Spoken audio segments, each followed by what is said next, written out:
Agartala sports journalist club ने लुआचे मुंबई फाइनाई शानी समबतांग नती कक्थुमनाय रकनी पांडा खलाइगा फाइनाई 22 जून सालो थुंगमुं तांगबेदिक निलोगी আগরতলা स्पोर्ट्स জার্নালিস্ট क्लाब नि बाइबजारि फुटबल थुंगलाइनानि ताई कक्थुमनाय रकनि बागै एक्सिडेंट हेल्थ इन्सुरेंस नि शेप আগরতলা स्पोर्ट्स জার্নালিস্ট क्लाब ख्लाइमानतयै कक्थुमनाय रकनि पांडा खलाई शाखा स्पोर्ट्स জার্নালিস্ট क्लाब नि आचुकफां शान्तनु बनिक ताई आचुकफां याकचु सुभाष दास तांगफां संतोष गोप आकरक बरक निलोगी थुंगमुं तांगबेदिक नि स्कुल स्पोर्ट्स बोर्ड नि तांगफां याकचु अपुरयबो मानजाखा मॉर्निंग टू ऑल আমরা এখানে মিলিত হয়েছি Agartala sports journalist club versus যুব বিষয়ক ক্রীড়া দপ্তর ফ্রেন্ডলি ফুটবল ম্যাচ আমরা 22 তারিখ সকাল 8টায় উমাকান্ত মিনি স্টেডিয়াম গ্রাউন্ডে স্টোটার গ্রাউন্ডে আমরা একটা ফ্রেন্ডলি ম্যাচ খেলব। সেখানটায় আগরতলা স্পোর্টস জার্নালিস্ট ক্লাবের উদ্যোগে এবং সহযোগিতায় তৎসঙ্গে যুব বিষয়ক ক্রীড়া দপ্তর উদ্যোগ এবং সহযোগিতা মিলেমিশে একাকার হয়ে যে ফ্রেন্ডলি ফুটবল ম্যাচটা হবে সেখানে আপনাদের মাধ্যমে মেসেজটুকু থাকবে যারা ক্রীড়ামোদী দর্শক আপামর খেলোয়াড়বৃন্দ এবং যারা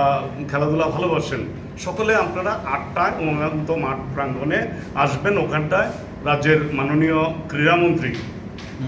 যুব বিষয়ক ক্রীড়া দপ্তরের মন্ত্রী তৎসঙ্গে social welfare social education labour etcetera department Shriyukta Tinku Roy মহোদয় honourable minister government of Tripura এবং ডাইরেক্টর সঙ্গে school sports board Paimong Mog general secretary ডিগনেটারিজগণ অনেকেই থাকবেন। তো মেসেজটুকু খেলা হবে, খেলাটা যেন অন্যান্য বছরের ন্যায় যেটা আমরা বিগত দিনও সাংবাদিক বন্ধুদের সঙ্গে আমরা মিলেমিশে একাকার হয়ে বিভিন্ন ইভেন্টে সহযোগিতার হাত বাড়িয়েছি এবং বিভিন্ন ইভেন্ট করেছি, কিন্তু ওনারা যারা এখানে প্রেসিডেন্ট ভাইস প্রেসিডেন্ট এবং সেক্রেটারি উপস্থিত আছেন ওনারা ওনাদের যে কর্মসূচি বর্ষব্যাপী 1 বছরের মধ্যে ওনারা কি কি করেছেন তার একটা রূপরেখা তুলে ধরেছেন। সেটা ইনস্যুরতে হোক বা বিভিন্ন কর্মসূচি হোক, প্রাইজ গিভিং সেরিমনিতে পার্টিসিপেশন হোক, এই জন্য ওনাদের আমরা ত্রিপুরা স্কুল স্পোর্টস বোর্ডের পক্ষ থেকেও শুভেচ্ছা অভিনন্দন জানাচ্ছি। ওনারা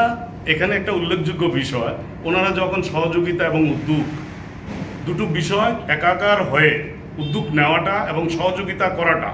একটা মেলবন্ধন, ক্রীড়া দপ্তরের প্যারেন্ট অথরিটি এক কথায় রাজি হয়ে গেছেন এবং প্রীতি ম্যাচটা আমরা 22 তারিখ উমাকান্ত মাঠ প্রাঙ্গণে আবারও বলছি আমরা করব। আপনাদের মাধ্যমে বার্তা থাকবে, সকলের উপস্থিতি একান্তভাবে আমরা কামনা করছি। পরিশেষে thank you so much to all. Bureau report.